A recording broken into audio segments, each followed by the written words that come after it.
going on, guys? Canthev here. Sorry for not uploading last week. I was super busy with school and life, and I've been getting really into Fortnite. I usually stream Fortnite on my Twitch channel, but if you guys are interested in seeing some Fortnite videos, then please let me know down in the comments below. With that out of the way, we're back again this week for another base build.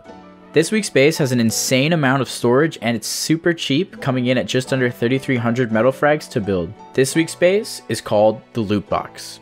The loot box was designed for solo or duo players, costs 2,000 stone and 3,300 metal fragments to build, and has a daily upkeep cost of just 300 stone and 500 metal, and also has space for 13 large boxes stuffed inside. To kick off the tour, you'll notice that the base seems very small from the outside. It actually takes up less space than a 2x2.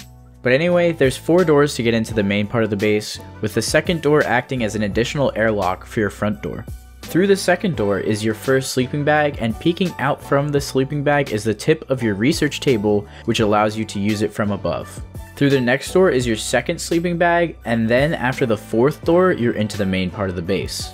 Right away, you'll notice the drop box blocking the top half of the doorway. Crouching allows you to go through the door, and you'll be into the rest of the base. The tool cupboard is right by the entrance, and once again, here's the daily upkeep cost for the base. As you can see, it's insanely cheap to upkeep, but it's strong enough to last you through most of the game. Next to the tool cupboard, there's a barbecue, level 2 workbench, and 2 furnaces. Basically, the rest of the entire base is filled with 13 large boxes, except for a small spot for a campfire. There's an absurd amount of storage in this small space, so you should never have to worry about running out of space. But anyway, that pretty much wraps up the tour for the base. A lot of you guys have been asking for bases that had more storage in them, which is why I made the loot box, but I'll probably release a larger base for 3 to 4 person groups sometime in the near future.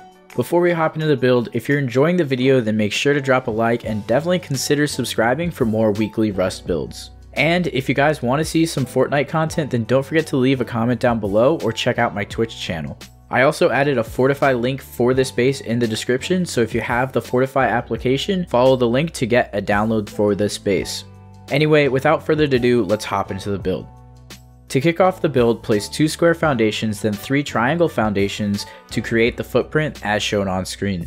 Make sure to place these foundations low to the ground so that you can get into your base easily.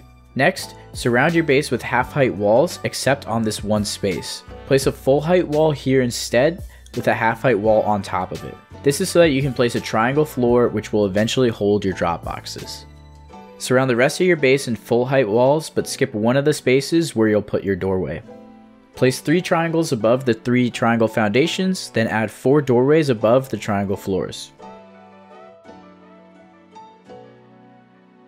Finally, add 3 triangle floors and 2 square floors to make the ceiling of your base, and place 1 final triangle floor to act as a shelf for your drop boxes.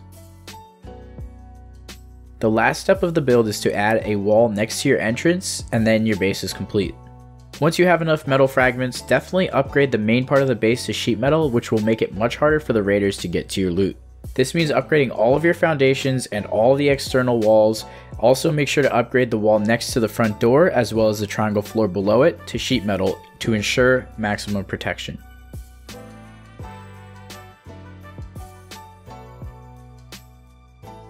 But anyway, the rest of the video is just going to be me placing down items. As always, I'll speed this up to double speed, but if you want to slow it down, then you can do so by clicking the gear wheel and selecting half speed playback.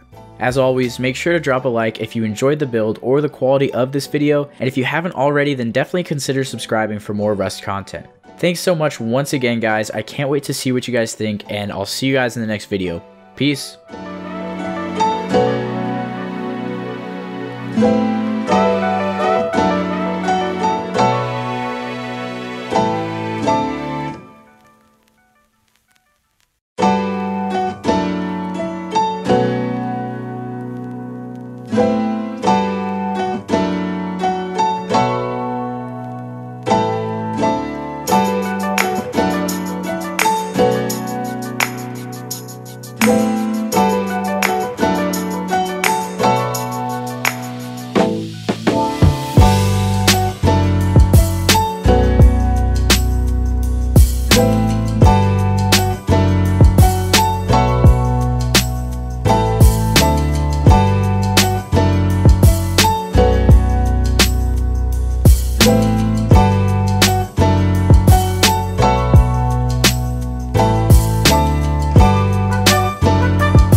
Bye.